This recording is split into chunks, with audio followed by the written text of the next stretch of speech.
So, we just finished our lunch. Ang daming pagkain. Parang good for 7 yung naihanda nila for us. Bale, ang favorite ko so far is yung crispy pata nila. Madaming garlic. And yung dessert na sikreto ni Maria.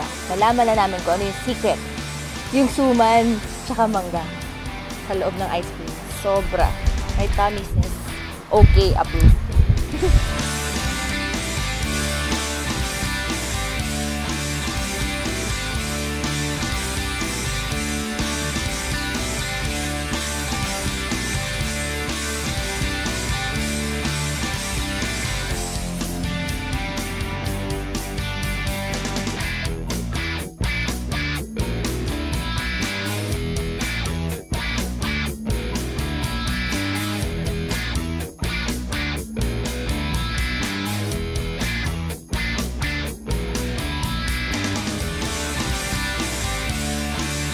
We had fun to stay namin dito sa Aves Farm in Pampanga.